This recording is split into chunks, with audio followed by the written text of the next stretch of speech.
Well, thank you all for coming. We have several more people who are on the list to come, and I think that some people are apparently nervous about getting hit by golf-sized hailstones again, as was the case last week.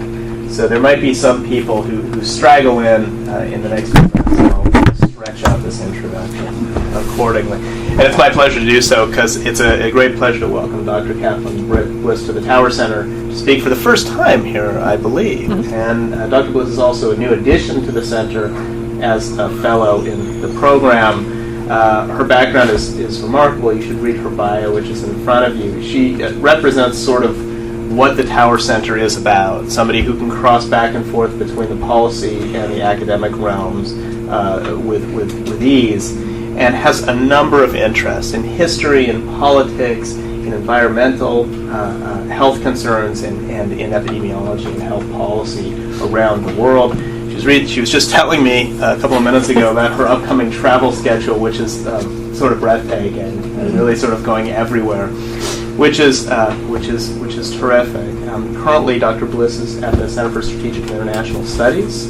Prior to that, she was in the State Department, and as I said before, it's a great pleasure to welcome her as a fellow recently to the Tower Center. So please join me in welcoming Dr. Kathleen Bliss. Thank you very much, and thank you all for braving the potential for hail and lightning and electrical storms to be here today. What I'm going to share with you over the next hour and a half or so is this presentation is part of a forthcoming article, which will be in a book edited by Anne Emanuel Byrne and Raul Necochea. Anne Emanuel is at the University of Toronto, Raul's at the University of North Carolina.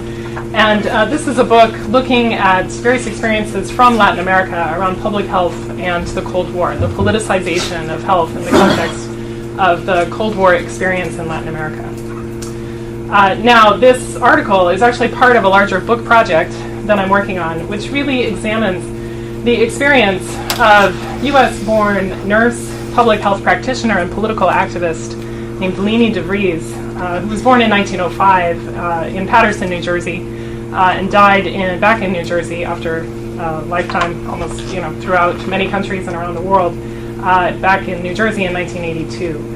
But I'm using her life and experience as a lens onto larger themes around issues of exile, political engagement, and US-Mexico relations during the Cold War, particularly during the period from about 1950 through the early 1970s. Now, the title of that project or the working title is Fever Dreams, the Cold War Experience of Leni DeVries in Mexico.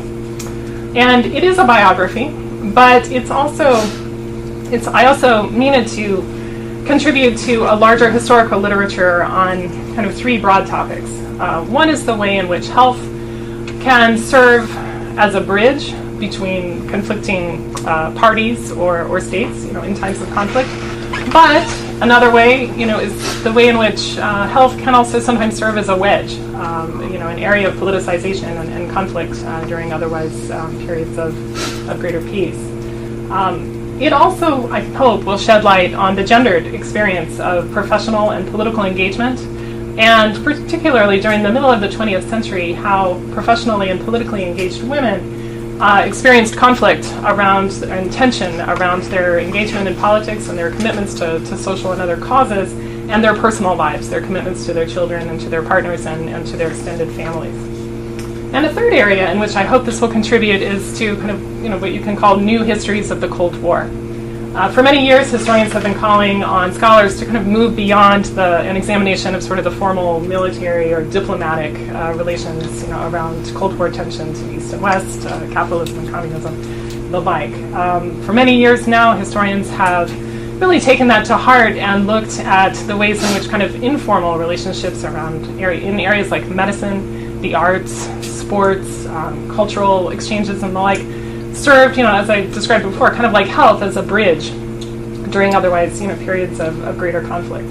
But more recently, there's been a call to really kind of move beyond the kind of levels of high politics, the diplomacy, or even, sort of the informal politics, but to examine the ways in which individuals experienced these processes of surveillance, of political accusation, of exile, and the ways in which those experiences shaped their lives and impacted the work that they did over the course of their lives. And so I hope that this project will really contribute to all three areas over time. So what I'm going to start, let's start in 1949. Let me see if I can use this. So do I just click down? Plus.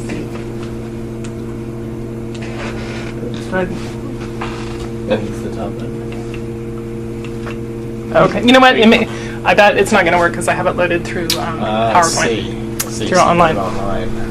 It's okay. I'll just pull it back up, and I'll just come over here for the slides. It's not a big deal. There you go. Okay. Good. So 1949. Cold War was well underway. Several years after the end of World War II. At the beginning of the year, the Berlin airlift intensified the movement of goods across Soviet lines in Europe.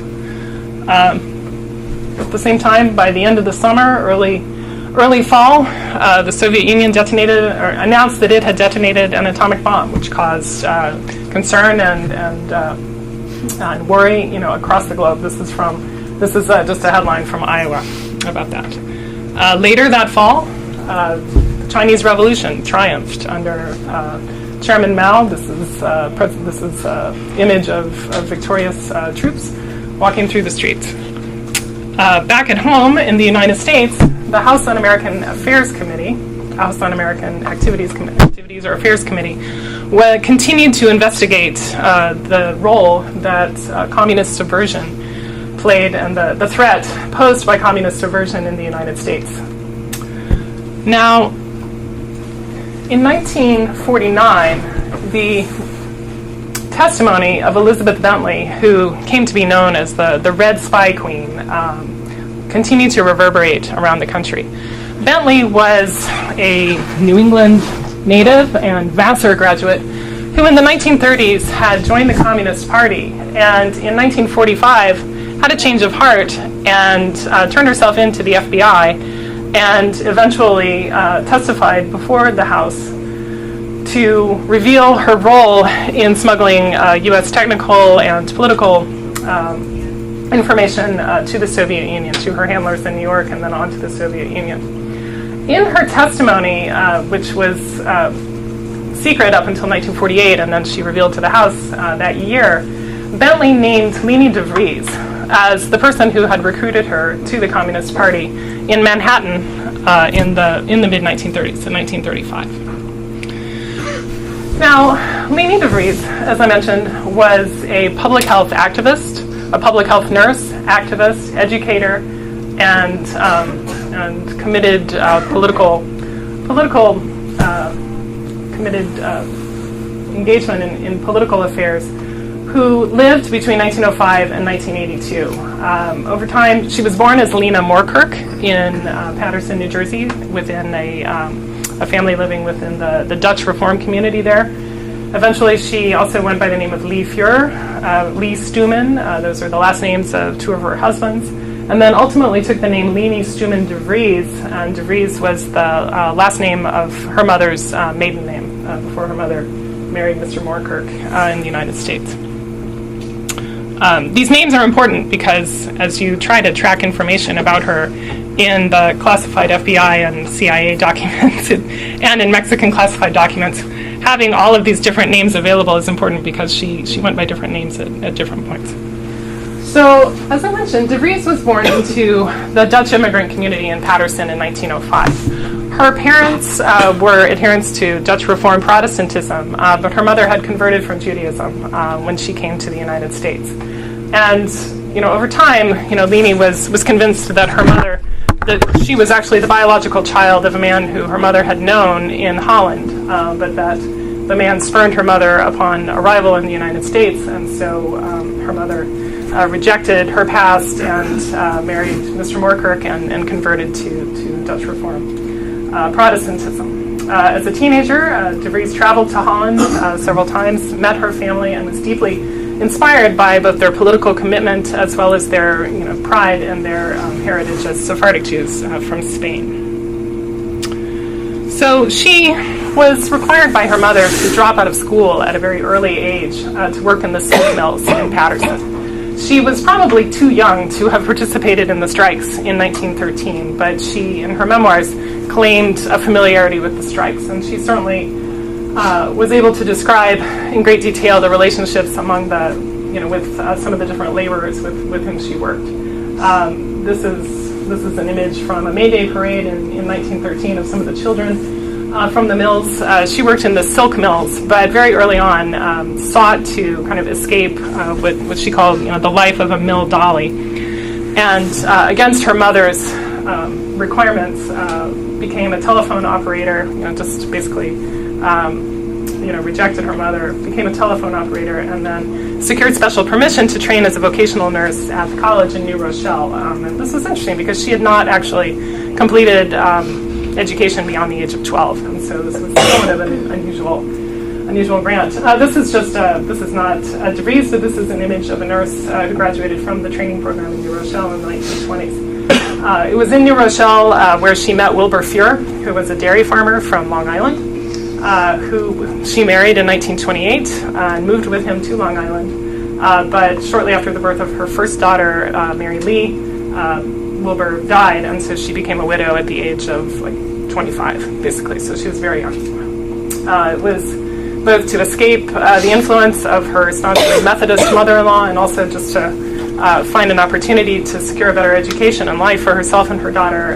She moved to New York City, ultimately completed a bachelor's degree from Columbia Teachers College, and began working as a registered nurse in New York. Now, it was in New York that De Vries became active in political causes. She had become aware, sort of politically aware, I think, from a very early age because of her work in the mills, her awareness of the labor strikes within Paterson, her discussions and, inspiration from her relatives in Europe. But it wasn't until she was enrolled at Columbia Teachers College that she joined the American League Against War and Fascism, which was kind of promoting a united front among the different parties on the left against the rise of fascism in Europe. And she ultimately became the Columbia Teachers College representative to the League.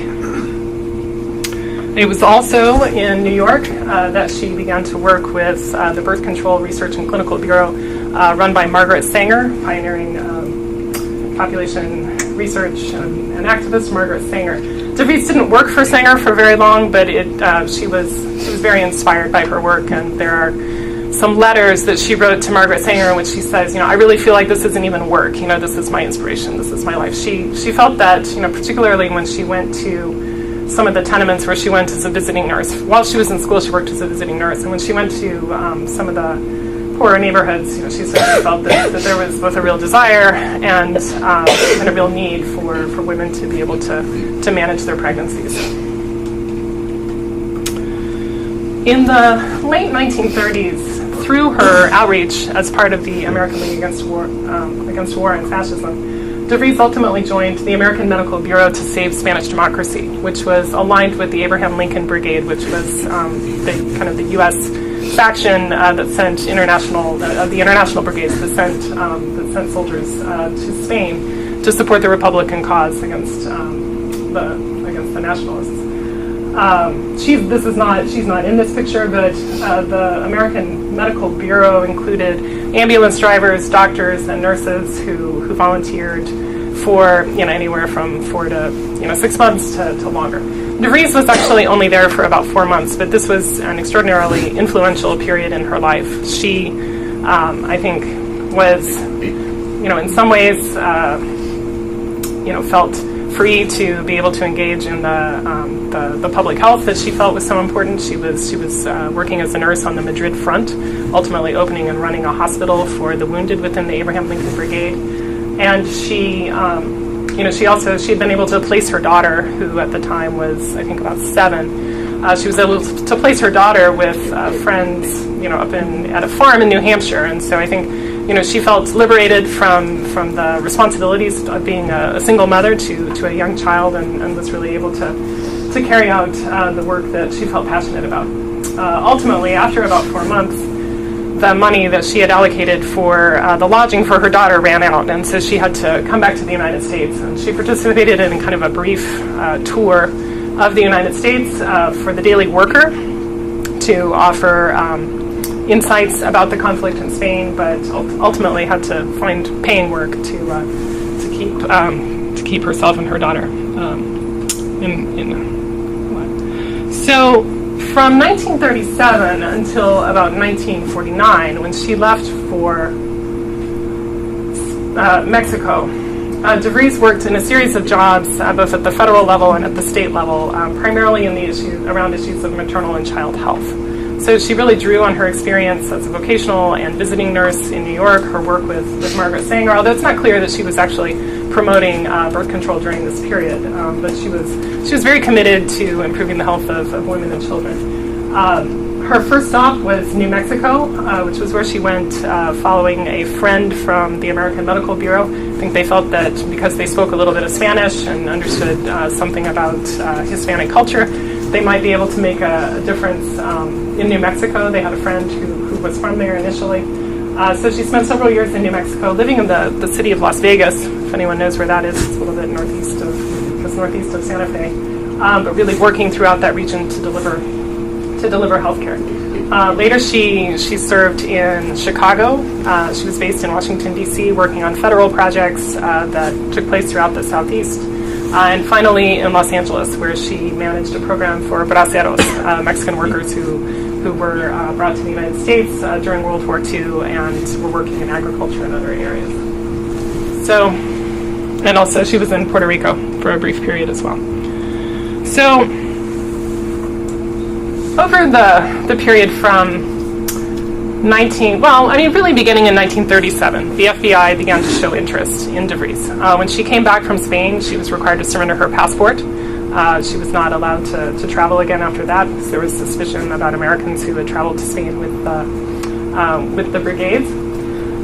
Later, after she had worked on federally funded projects in Puerto Rico and in Washington, D.C., the FBI began to build a case that she might have violated the Hatch Act, which prevented federal employees from engaging in political work. And then finally, with the Bentley revelations from the period from 1945 to 1949, essentially she found it very difficult to maintain a job. And almost in her memoirs and in other testimony, she writes that at every job that she took, the FBI would show up shortly thereafter to investigate her political leanings, to talk to her superiors, and ultimately it became very difficult for her to keep work. By the mid-1940s, she had also married a photographer named Lou Stuman, who she had met in Puerto Rico. He ultimately became a very famous documentary filmmaker based in LA, but they moved to Los Angeles, and over this same period, her marriage was also showing signs of strain as well. They had a daughter born also in 1946, and so in 1949, she and her youngest daughter left for Mexico in December of that year. So, and their decision to go to Mexico, I think, again reflected something about the inspiration that her time in Spain had provided her, her experience in New Mexico as well, and also the advice of some of her political friends. Now, in Mexico, she was initially welcomed by Constancia de la Mora, who was an aristocratically born Spaniard who ultimately became supportive of the Republican cause during the Spanish Civil War, left Spain and settled in Mexico. So she was very, very connected to the Spanish refugee community in Mexico. And so she, initially really welcomed DeVries and integrated her into that community. And during the period, the Spanish government, the Republican government in exile, was based in Mexico. They issued DeVries a passport saying that she was kind of an honorary citizen of Republican Spain during this period. I don't think she could go anywhere with this passport, but she had it. I mean, they recognized her as a citizen, and she welcomed her to her guest house while she was there. In Cuernavaca, DeVries was also very much integrated into the U.S. exile community, which was based there. And one of her closest friends was Albert Maltz, who, as you may remember, was one of the Hollywood 10, one of the Hollywood directors who was jailed in 1950 for having refused in 1947 to testify before the Un-American Activities Committee, and after his release from jail, moved to Mexico as well. He and his wife Margaret had been good friends with Leni DeVries before going to Mexico, and then maintained their friendship and even deepened it while they were there. So I want to take a step back for a second and kind of talk about the public health context which DeVries encountered when she came to Mexico in 1949. Mexico, as many of you know, experienced a violent social revolution, really kind of between about 1910 and 1920. That was very much, initially focused on issues around land reform and the reform of the church, anti-clericalism, and meaningful political engagement. What they called effective suffrage and no re-election were some of the main slogans. But after the consolidation of the revolutionary regime in the early 1920s, health, interestingly, kind of emerged as a key area for kind of the inculcation or implementation of revolutionary ideologies. And so this is a picture from a school in 1923. It says, Señoritas, I can't see what this says here, but okay, so they're basically in school. They're learning hygiene. They're learning about physical activity, and the Mexican state really put a strong emphasis on public health and on improving. Oh my goodness, please don't do that. And improving the well-being of the citizenry during this period. Let's see, I have to go back to the view. Oh my gosh. Okay, let's go back here.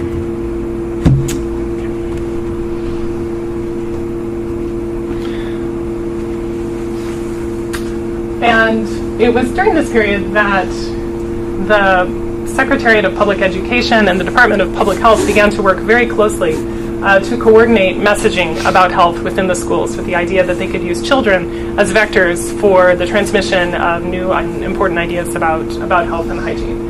So schools became very important sites for the kind of inculcation of revolutionary ideologies and health ideologies. The 1920s and 30s were also a period when there was, despite the fact that there was considerable tension between the United States and Mexico, particularly around the revolution and around Mexico's nationalization of foreign oil companies, there was a considerable level of collaboration around science and public health as well.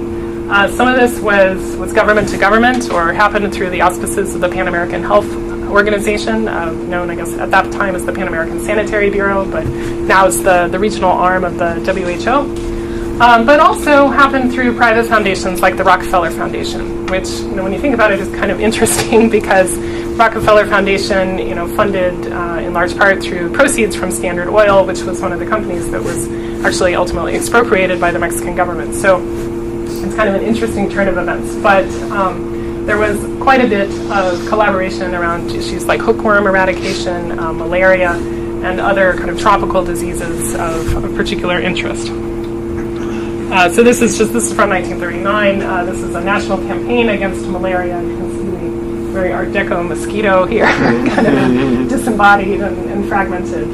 But there were, over this period during the 1920s and 30s, there were huge national campaigns around syphilis, against tuberculosis, against alcoholism, and this, of course, against malaria.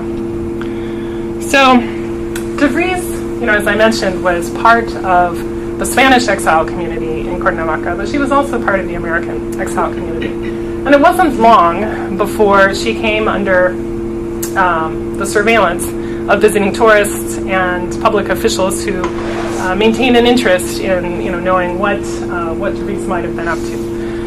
Now, I mentioned, she came under surveillance in the United States because she had been a member of the Communist Party, because she had gone to Spain and served in the American Medical Bureau.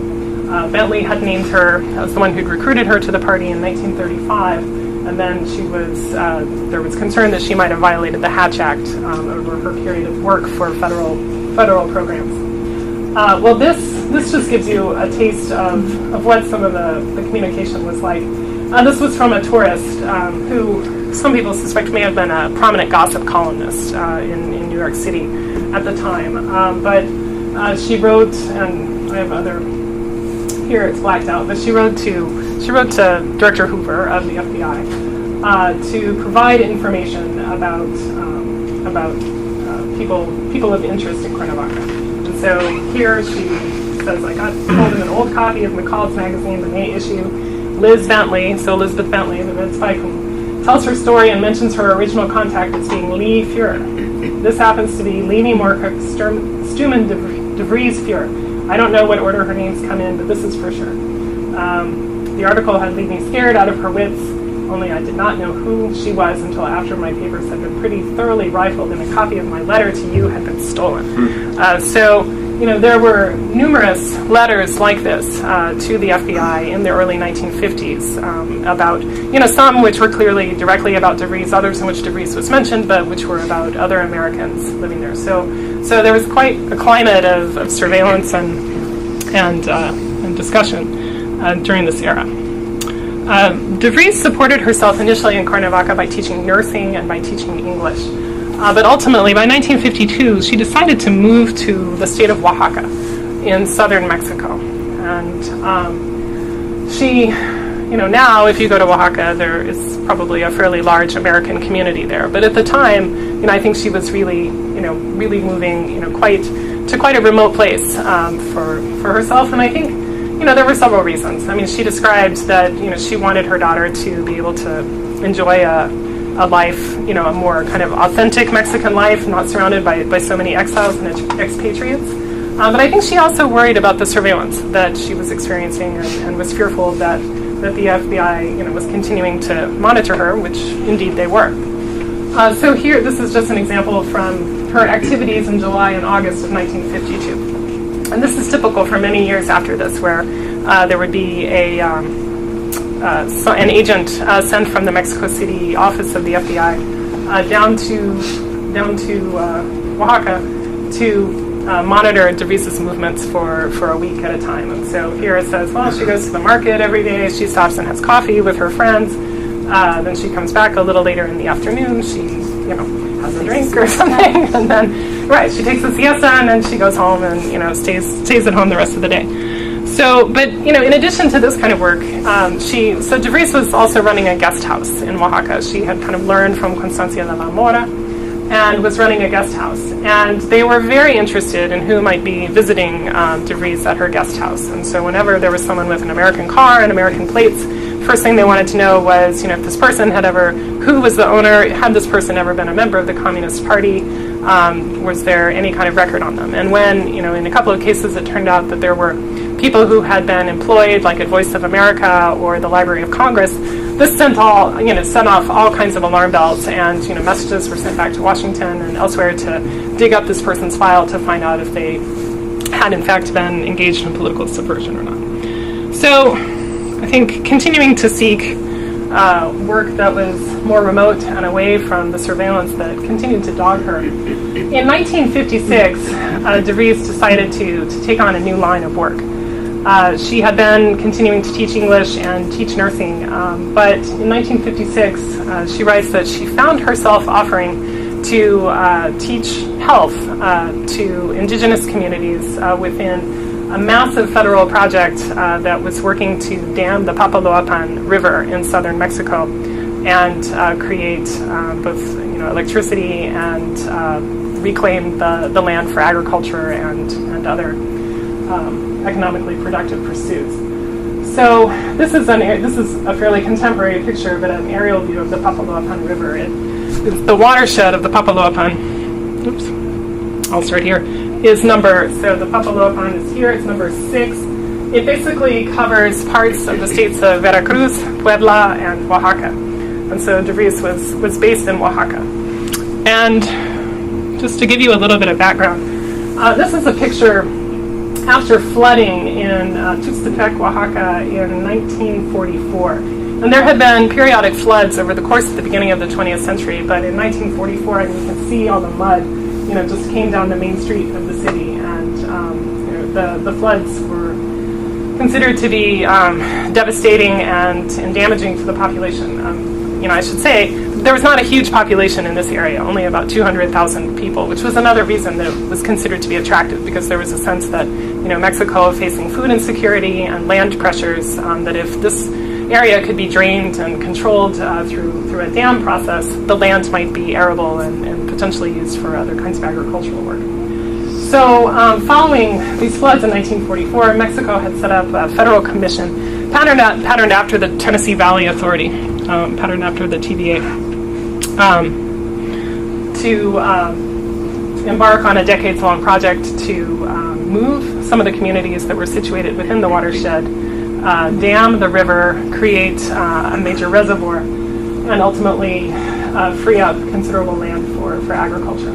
So this just gives you a sense of what agricultural conditions were like in the watershed before this happened.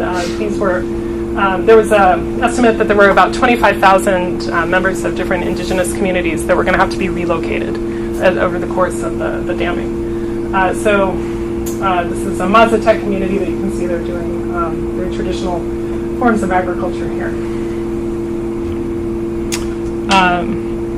This just to say, this is a little bit of an aside. This is a picture from a Rockefeller Foundation program a few years later. But as Mexico began to recognize its kind of twin problems of population growth and food insecurity in the late 1950s and early 1960s, it kind of embarked on an interesting regional approach to addressing some of the agricultural problems. In the northern part of the country and in the central part of the country, they worked with specialists like those from Rockefeller and others to develop crops that were drought-resistant, pest-resistant, and could produce more within the same amount of land. In the southern part of the country, particularly in areas like the Papaloapan, which were less well inhabited, the idea was to control, to drain parts of the watershed, to control that water, and then free up that land for additional cultivation. And so this is just to kind of explain the divergence of approaches there in the 1950s and 60s.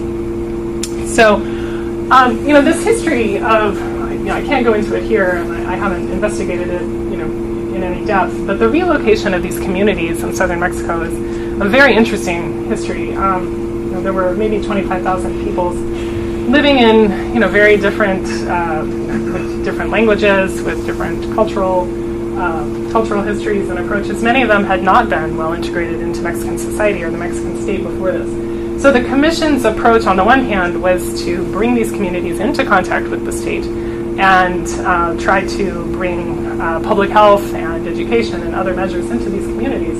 But it also really wanted to move them from their traditional communities so that it could carry forward this very modernist project and create a new land structure. And ultimately, I think it was a particular challenge relocating these communities because outsiders, from Mexico City came in and said, oh, well, you're Mazatec and you're Mazatec, so you can just all live in the same community together. And to this day, there are conflicts in many of these communities around the relocation and resettlement. Many of the people never got the full restitution for their land, and some of these conflicts continue to this day. So this is just loading up some of the furniture in one of the communities that moved downstream. This just gives you a sense of kind of what the conditions were like. Apparently very swampy and humid. Hardly begins to describe it. This is a picture later of the Presa Presidente Miguel Alemán, which was the dam and the reservoir created by the project. And so this is some of the area then that was flooded. So the Commission had already, even before DeVries found herself volunteering to work for it, initiated a number of health-related projects. Part of the issue was, they found that the engineers who were supposed to work on the dam were themselves afraid to work in some of the areas because they didn't want to be exposed to onchocerciasis, river blindness, malaria, and other kinds of diseases. So this is an image. I'm not 100% sure what is happening here, but this is from the Archive of Water in Mexico City. Said it was treating a child for river blindness. Looks like they're extracting something from his scalp. Yeah, it's hard to see. Vaccinations were an important part of the Commission's work, and as well. So when DeVries found herself offering to go into the communities and teach, public health to the displaced communities and those that were going to be displaced, I'm not 100% sure she knew what she was getting into because over time she found herself trekking either on foot or on muleback for 6 to 8 days at a time up very high into the mountains. So one thing about this watershed, I've kind of shown you some of the swampy areas down below, but a lot of these communities lived very high up in the mountains. very remote areas and without contact with others. So she took it upon herself to develop programs that she could use to teach the teachers within, at the village school, to be able to teach about health and about hygiene to children who could then take that information home to their families. But she also kind of, over this period, because she was often the only kind of representative of the commission that really made it out to these communities. Some of the clinics and where the nurses were in more centralized locations. She really kind of wound up being a bit of a go-between, between the communities and the commission itself. And people would send along petitions that they would like some bees because they would like to keep create honey, or they would like to grow mangoes, or they would like to do this other stuff. And so she really kind of served as a medium, providing information about health conditions in very remote parts of Mexico, and then bringing their requests back. She also worked very hard to try to improve birthing practices in the communities, and not so much by delivering children herself, but trying to work with traditional midwives in the communities and with nursing staff from the commission to help them, begin to try to understand their approaches, their practices, and their beliefs around childbirth and around pregnancy and the postpartum period as well. And she reported, some success in this area. Also, some satisfaction that the traditional midwife had agreed to accompany a client to the clinic for complications and that kind of thing. So, an early approach to integrating some of the traditional and Western medicine approaches. So, by 1958, there were a number of political changes within the structure of the Comisión, and De Vries decided to relocate to Jalapa in the state of Veracruz. This is what I got for having so many slides. So let's see.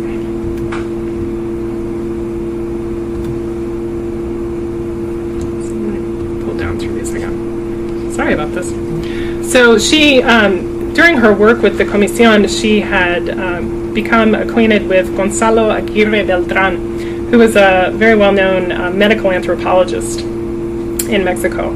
And together with his staff, he was not on the Comisión. He was working with the National Indigenous Institute, and his approach, I think fit nicely with hers, and with earlier Mexican approaches about integrating education and public health. But he was not of the opinion that it was important just to foist sort of modern medical practices on, Western medical practices on the indigenous communities. He felt it was very important to try to understand the local ideas and beliefs about health, and worked with her around some of the work that she was doing.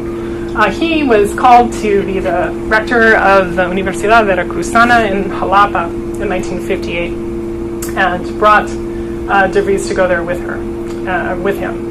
And so she lived in Jalapa from about 1958 until 1963, where she kind of changed course and began to teach medical anthropology, public health, and also ran a school for foreign students, which ultimately brought her back under the surveillance of the FBI and presumably the CIA during this period in the early 1960s. And what's interesting is, you kind of look at the documents about surveillance on her in the 1950s in Oaxaca, and there's very little at all about her work in the mountains. And I would kind of have thought that there might be some concern about her going out in the mountains, and what was she talking about with these native communities and that kind of thing. But the U.S. intelligence agencies seemed relatively unconcerned about that, and more concerned about the people who might have been visiting her from the United States. Well, it was in Jalapa, as she ran the summer school for foreign students, that she really kind of came under surveillance again, and it was also in the context of the Cuban Revolution. So just a little bit of background. In 1958, President Adolfo López Mateos assumed the presidency of Mexico. His sexennial ran from 1958 to 1964. And, of course, in 1960, on issues related to the Cuban Revolution, he really sought to create an independent path for Mexico. He faced pressure from the United States, to withhold diplomatic recognition of Cuba and not to interact with any of the Cuban officials.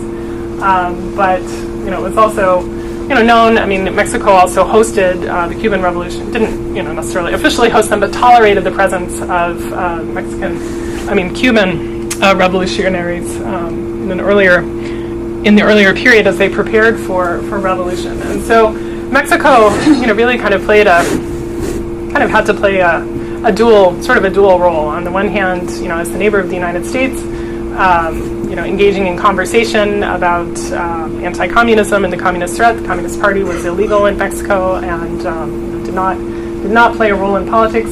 But on the other hand, really trying to play an independent role to enforce its longtime policy of non-intervention in foreign affairs and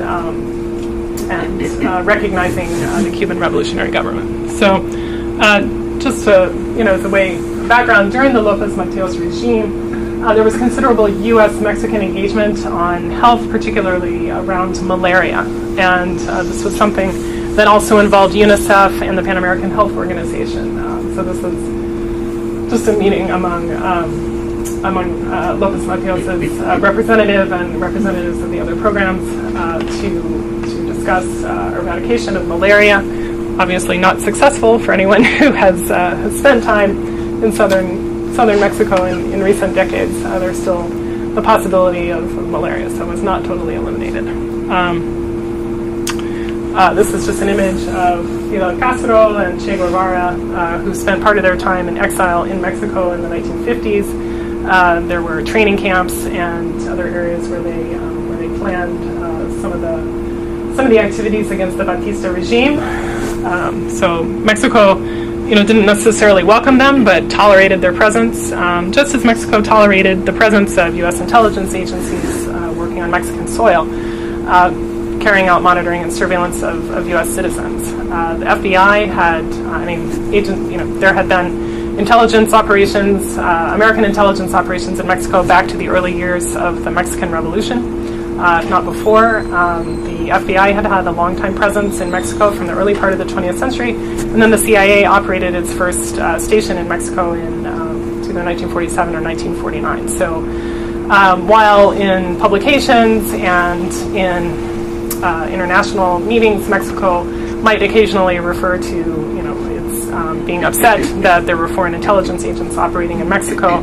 By the same token, there was considerable both tolerance and interaction between the different agencies. And in fact, the FBI trained Mexico, or helped to set up and trained members of Mexico's Dirección Federal de Seguridad, which was the secret police in Mexico.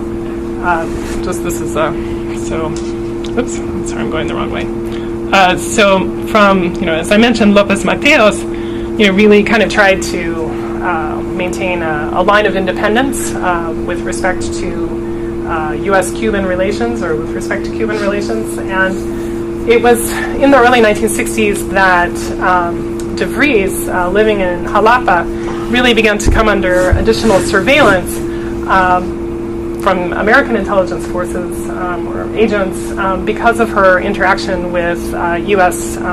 College students who were studying in Jalapa.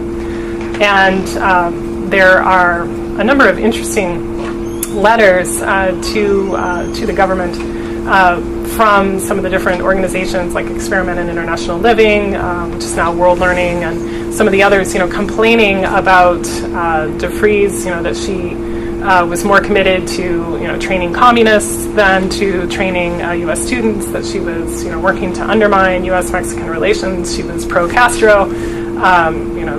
That her guest house in Jalapa was a place where pro-Castro sentiments could frequently be heard.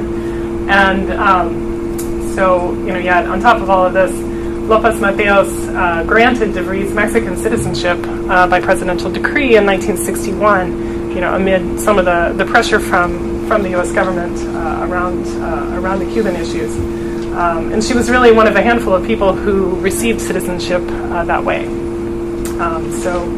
She had been petitioning for citizenship since the early 1950s and was recognized for her work in the Papaloapan region and for her work in Jalapa by the Mexican government.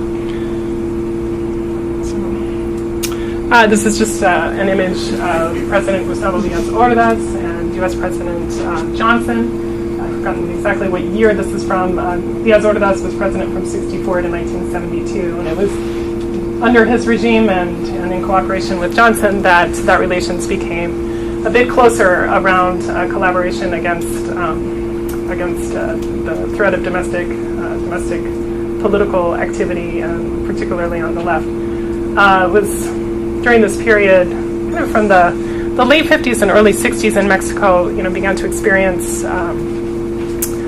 considerable mobilization on the part of not only students, but again, laborers, peasant communities, and as well as middle-class workers like doctors and others who, all of whom in one way or another were frustrated with what they saw as kind of the empty, unfulfilled promise of the revolution of 1910, and they called for kind of a revision, a re-envisioning, or a reinstitution of many of the revolutionary principles, including those of effective political participation. By 1963, her citizenship secure, De Vries returned to Cuernavaca. Perhaps she felt at this point that even though she might be under surveillance, her citizenship was, as a Mexican, was enough to protect her against the interests of the FBI and others. She taught at the University of Morelos. She continued to run a guest house, as she had both in Oaxaca and Jalapa. And she helped to found what's called CIDOC, the Centro de Investigación Intracultural. Well, I'll have to see I'll show you in a minute what it stands for. I don't want to go through all of these. But with Ivan Illich, the former priest and critic of Western kind of development programs. She also spent quite a bit of time writing her memoirs to present them. She came under additional surveillance during this period for a number of reasons. Now, once she became a U.S. citizen, there are references in the documents to the fact that she should be taken off the security list. She should not be under continued surveillance by FBI agents because she was no longer a U.S. citizen. But it appears that every year they continued to check on her address and on, just kind of what she was up to. There are just kind of brief references to her work during this period. Her name came up in the Warren Commission investigation which was surprising to me when I was kind of digging through lots of different documents, but it appears that members of the Fair Play for Cuba committee had stayed at her guest house. Now this came from some American sources, but in the in the documents of the Dirección Federal de Seguridad in Mexico, they reflect interviews with both members of the Mexican Communist Party and others, saying that De Vries was well known as a supporter and someone who was always opening her house to those on the left. So she continued to attract attention even after she became a Mexican citizen. This is just a little information on the Dirección Federal de Seguridad. This was one of the hardest files for me to find, and why I mentioned at the beginning, you kind of had to know all these different names that she had gone by. Mexico's transparency initiatives a number of years ago kind of mandated the opening of the DFS archives, but the documents are not entirely open. Basically, you have to be able to submit a request with a name, and they will let you know if that name appears or not, and then you have to go through additional processes to continue to request the documents. And so I had gone through all of the immigration documents. I had gone through all of the petitions for citizenship, and was really kind of not coming up with a great deal of information on the Mexican side about her presence in Mexico, until I was able to kind of work through different permutations of her name to finally arrive at the right one that rang the bell, and they said, oh yeah, we have this. And they didn't have at least the public version that I was able to look at was not very substantive, but it was clear that the Mexican secret police were also maintaining surveillance on her, largely because they were concerned that she was hosting foreigners who were leftists who might be coming into Mexico to wreak havoc, particularly in the run-up to the Olympics, the Summer Olympics of 1968. So by 1968, in fact, even before the student activities really kind of ramped up in August of that year, DeVries had already decided to shut her guest house. She'd been asked if she wanted to receive guests during the Olympics, which I think would have been kind of far from Mexico City, but anyway, she was asked if she wanted to have a license to do that, and she'd initially said yes, and then she apparently decided not to for reasons that are not entirely clear. But she ultimately, was devastated, as were so many, by what happened at the Plaza de Tlatelolco in October of 1968. But this is just, to give you a sense of, some of the work that the DFS was doing, tracking students, tracking the role of Mexicans in hosting foreign, what they perceive as foreign agitators and others. Just again, some of the scenes from that period. This is an image of Ivan Illich, who founded the Centro Intercultural de Documentación in Cuernavaca in 1965. He and DeVries were apparently quite close. She, according to some of her collaborators who I've spoken with, helped him, kind of took some of her skill at working with foreign students and some of her contacts and networks and kind of turned them over to CDOC so that there was a kind of a ready-made group of students. And again, this was a program that maintained, relatively strong critique against U.S. Engagement in the developing world, and in particular around development issues and others. So it was during the 1970s that she ultimately decided to work on her memoirs. These are a couple of different selections. There was Please God, Take Care of the Mule, which really focused on her period between 1956 and 1958 in Oaxaca.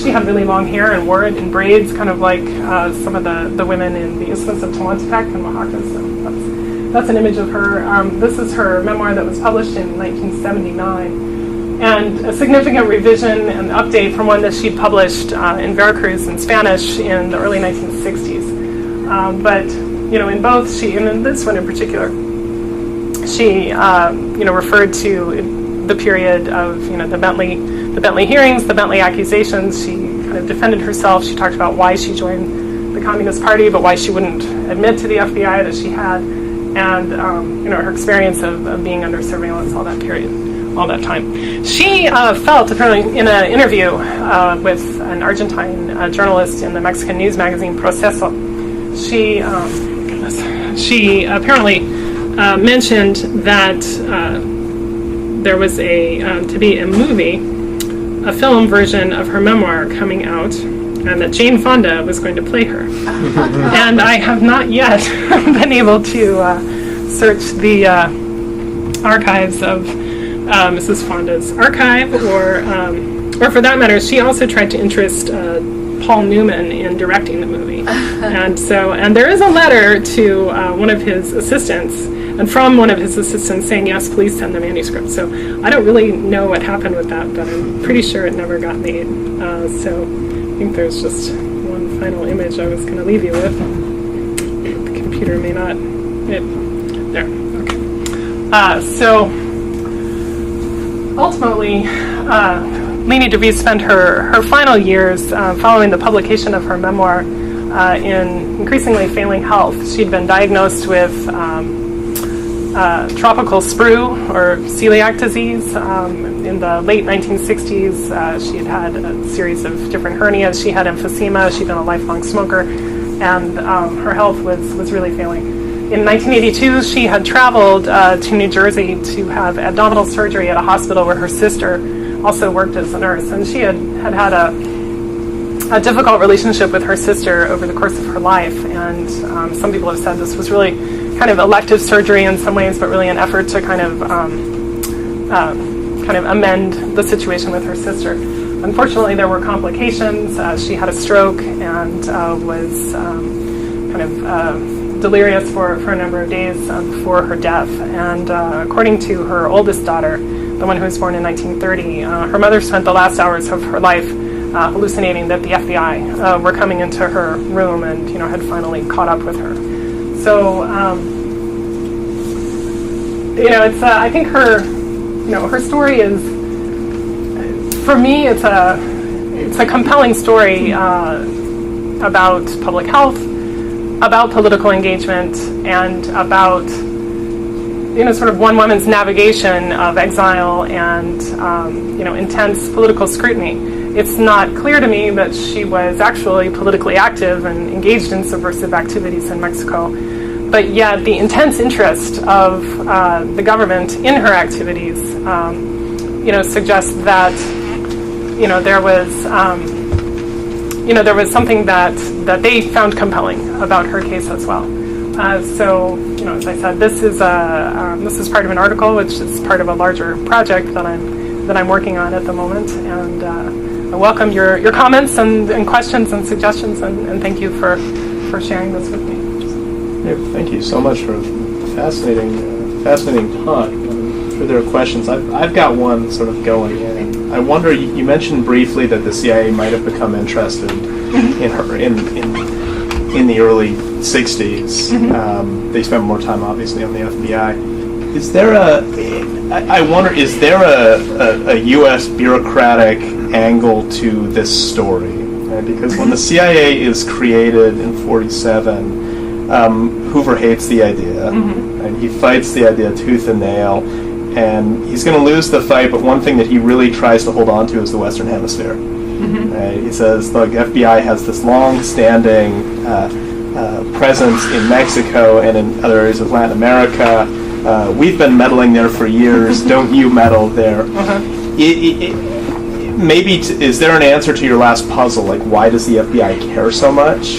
Is there a bureaucratic reason that it needs to inflate threats in Mexico and perhaps inflate the importance of these of folks like DeVries in order to make a convincing case in Washington that, hey, there's actually bad subversive stuff happening in Mexico and we're on it? Yeah, I mean, it's an interesting proposal. It does, because it is a little bewildering. I mean, the amount of the resources devoted to, tracking her down in Oaxaca. She was going to the market, she was doing this. I mean, after a while, it was became clear, like, not much was actually happening.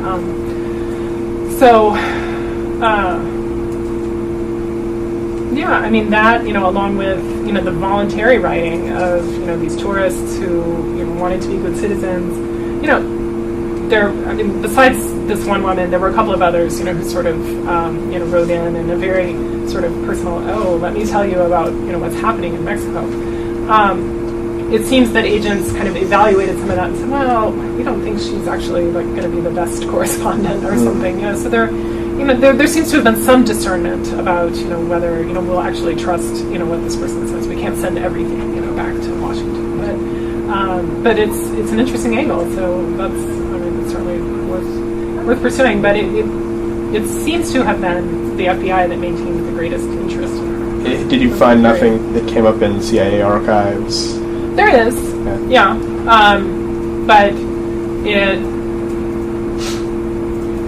trying to think of, sort of how it's different. We mentioned the student letters back. What did the students report? What did they? Oh, well, in terms of when she was in Veracruz,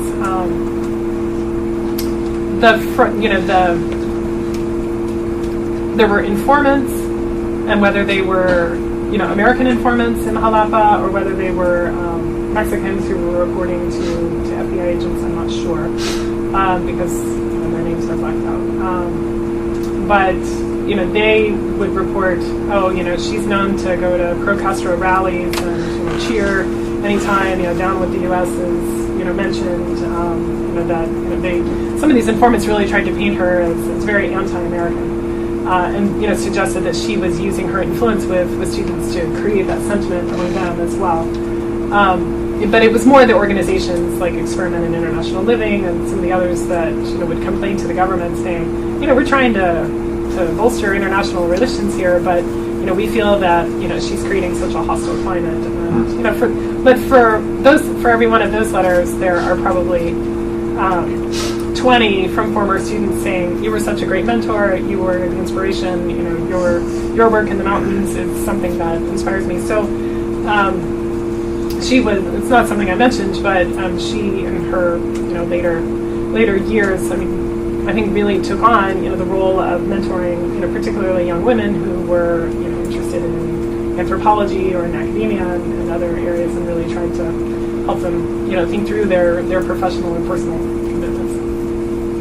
One of the things you have to take into account, I think, is what was happening in the rest of Central America and the Caribbean. Mm-hmm. The U.S. invasion of the Dominican Republic, Nicaragua, the horrors we created in Guatemala, and Mm-hmm. et cetera. This was a period of a tremendous stress Mm-hmm.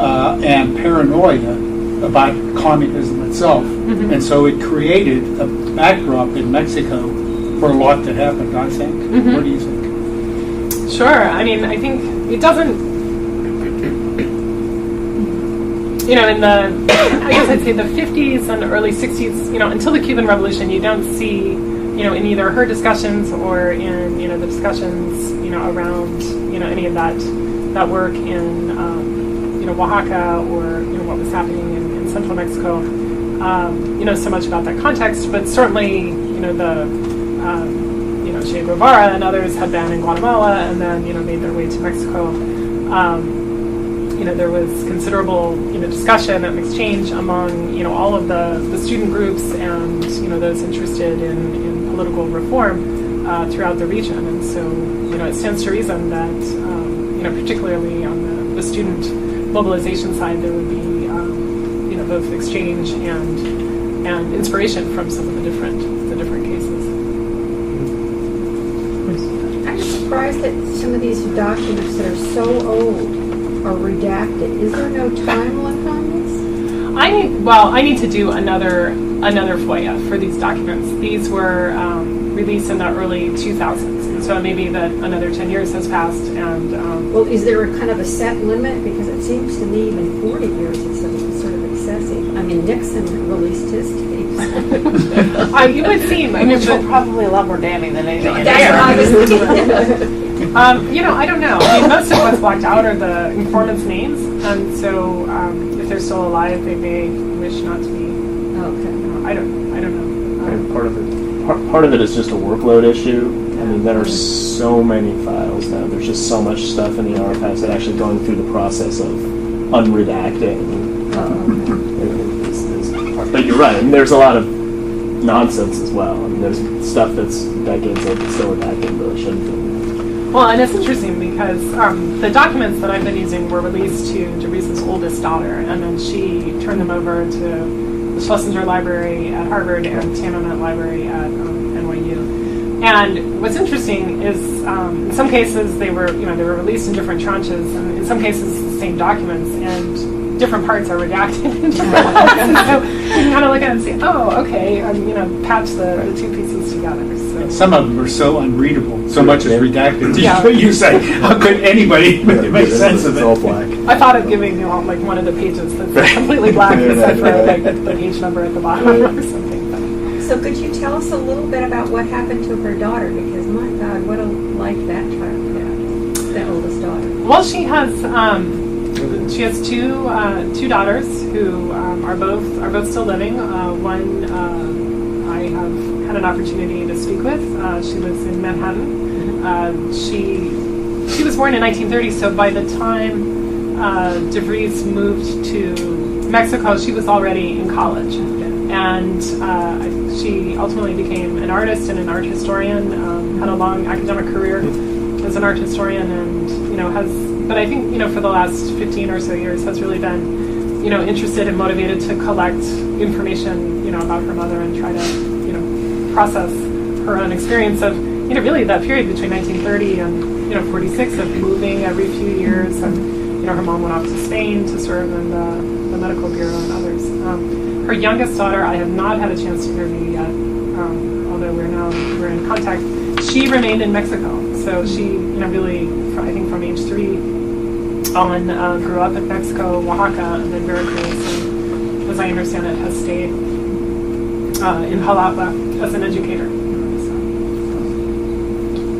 Where did the spark come from that got her on this path during her life that was so devoted to the welfare of women and other poor people. I mean, she, in her memoirs, she really traces it back to her early, work in the mills, where she became politically aware and, had conversations with, some of the older workers who often tried to protect the children, she said. I mean, she didn't want to go work in the mills. She wanted to continue her education. I think her interactions with her relatives in Holland were an important influence on her. That's certainly what she said, both, in terms of political engagement and, as World War II loomed, anti-fascism, in particular, and I think her interest in Spain and, in anti-fascism also comes, out of that curiosity about their Sephardic heritage as well. I think, but I think it was her work also, as a visiting nurse in the tenements of New York City in the 1920s and 30s, and just exposure to the conditions in which people were living and the issues around family size and others that really, I think, allowed her to kind of connect public health and politics in a way that not everyone did. Weren't women treated a lot better in Holland than they were in the U.S. in those early days?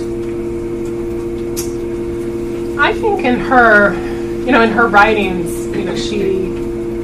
she was impressed by the education of her Dutch relatives, the importance that at least her family had placed on their education. I don't know how she would say that for everyone. That comes from the Dutch Reform.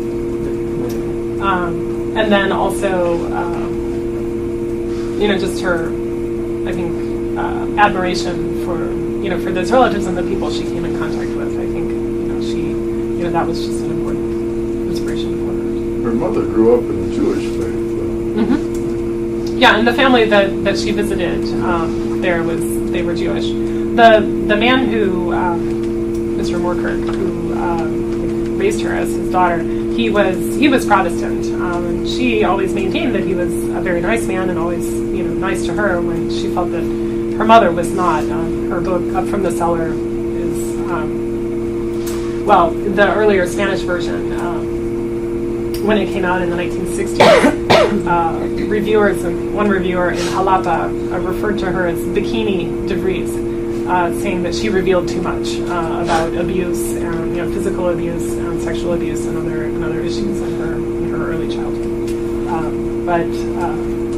She I think really never says anything negative about Moorkirk, but just that she never felt that he was really her father. And she felt that because she was the child of another man, her mother always punished her, and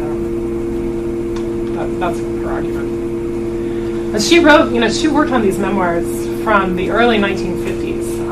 In fact, it was Margaret Maltz, the wife of Albert Maltz, who I think initially encouraged her to start writing, not for publication, but just as a kind of a psychological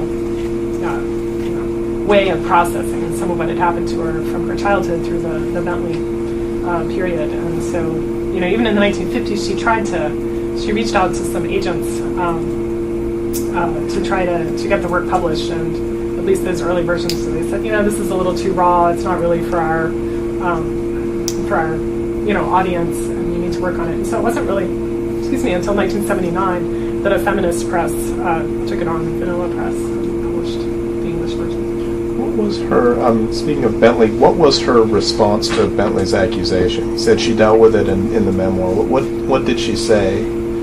Well, she said, yeah, I knew her. She would kind of come to meetings, but she never wanted to do any work. She never wanted to run off pamphlets or, speak or distribute anything. She just wanted to be part of the action. She kind of dismissed Bentley in that way. So Bentley treated her as sort of pulling her in and recruiting her, and her attitude was, we held a meeting and she came. Right. And she said, she became motivated. That De Vries herself hadn't actually joined the party until 1935, formally. But then she said Bentley's kind of lackadaisical attitude toward things made De Vries feel like she should formally join the party, and then she says Bentley kind of forced her to recruit her. So. Oh, okay. All right. Yep. I guess you're trying to protect yourself, right? It's hard to. But I mean, I think her feeling, at least it's expressed in the memoir, was that Bentley was kind of a pretender and really just someone who wanted to be part of the crowd. And so Dupree says, "You got to do more," and Bentley later says, "She recruited me." Something like that. Exactly. One of the excuses a lot of men gave was a way to meet women. Maybe it worked the other way. Well, that is something that Dupree said, that Bentley was always looking for a man. And then ultimately she did wind up in a relationship with one of her Soviet handlers for many years. And it was after his death that she had a change of heart and turned herself in. So was there any documentation on the public health work that she did and what she was able to accomplish? It's here and there. There are considerable number of memos to public officials, saying, "I went to this community, I taught them, about this, that, and the other." She developed, like puppet shows to teach about public health. They developed kind of dramatizations that the students could, one could be a spirochete, the other could be a virus, and they could play kind of different public health dramas. So she was really more on the educational side.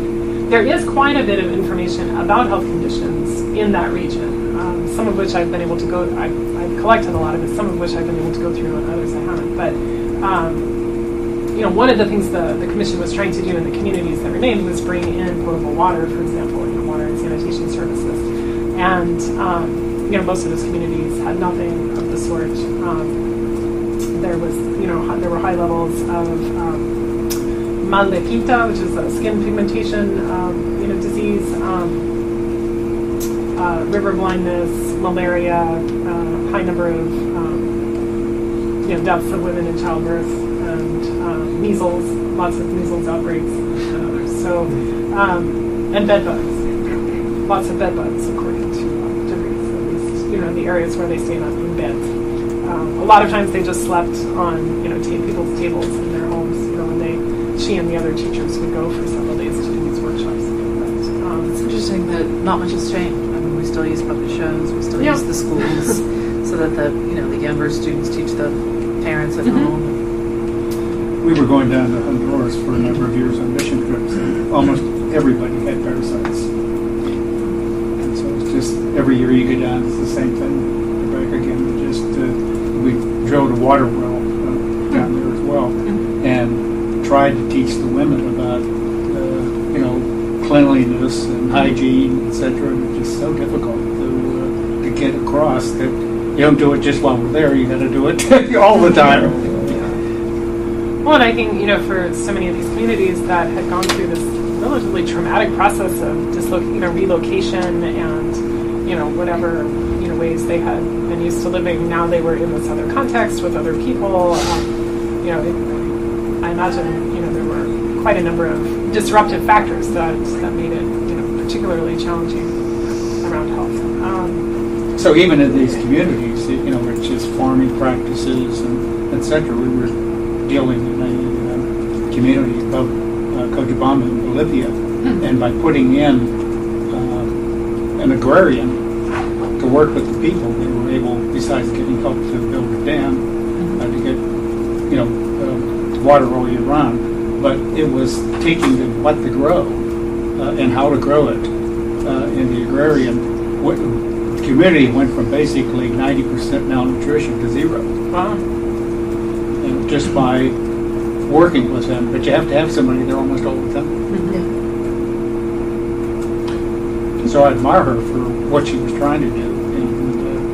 And, I mean, she, I think a lot of the staff in the Comisión and the INI, the National Indigenous Institute, who were working on health, were sent, they were located at these centers, like these coordinating centers, which were, probably in somewhat remote communities, but still relatively, visible municipalities. But I think, apparently she was one of the few who was actually willing to trek out to some of these very remote places. And how much of that was her being pushed by the FBI, and how much was that just her wanderlust almost? Because she's always moving. I mean, if she hadn't had J. Edgar's gossip columnists following her around in sort of absurd ways, Would she have done it anyways? Would she have gone out into these very remote communities? I mean, yeah, it's hard to know. I think it seems clear that she felt pushed at some level away from Cuernavaca to Oaxaca. Yeah. She had a fairly stable life in Oaxaca for the first number of years. She was teaching at the university, teaching nursing and teaching English, running a guest house. And then I think part of her motivation to look for work with the Comisión had to do with the changing of the rector of the University of Benito Juárez in Oaxaca. So there was a political shift. I don't know, she didn't exactly get along with the new guy, but, she, I think, felt that, it was time to move. She kept her residence in Oaxaca. Her daughter continued to live in Oaxaca with, housekeepers and others. And, she was there from time to time, but she would be gone for several weeks. And, it may be that she felt safer somewhere out there. I mean, that she still felt under surveillance, which she was, in Oaxaca. Although I think it tapered off. It was not as severe as in Cuernavaca. And it seems to have intensified a bit, again, in Jalapa, with the contact with the foreign students. Right. But because of your comment earlier that she started, volunteering as a nurse at a very young age and that touched her, it seemed like the push to public health was an intrinsic thing as more as it was an escape from the FBI. Living to 76 with all that you went through was amazing, I think. Yeah, that's true. Yeah, I mean, she, at several points. In fact, when she left Oaxaca to go to Jalapa, however old she was, 52 or something like that, she said, I felt every one of my 52 years. The time had come for me not to be riding on mules and, doing that. Yeah. Because, I mean, she had hernias. She had just developed this celiac problem and parasites and bowel issues. So she got chicken pox as an adult. So apparently quite bad. Malaria. Probably several times. Yes. Any other thoughts or questions? Are you going to share your article when it's published? I'll be happy to. I'm in the process of cutting it down now. Your editors say, add this, add that, please add this. And then, oh wait, now it needs to be 8,000 words. So I'm working on that right now, but it should be that hopefully will be moving along soon, and I'm happy to share that. We will certainly through the Tower Center? Yeah, we'll put that on our website. We'll certainly share. It's a book. It's a volume, a collection of examinations of public health in the Cold War in Latin America from different angles. This is more from biography. There's some about activism. Others about kind of foundations and development agencies. Yeah. It should be interesting. I haven't seen all the other work in the volume. Well, if the other chapters are as good as this one, it's going to be a heck of a book. Interesting. Yeah, very Thank you. Thank you. Let's see. Behind them. I think it's Rochester University Press. They have kind of a public health one. Well, thank you very much, Kathy. Well, thank you all. Thank you all for coming out. coming. Do you have a suggestion for where to kind of find the most bureaucratic history?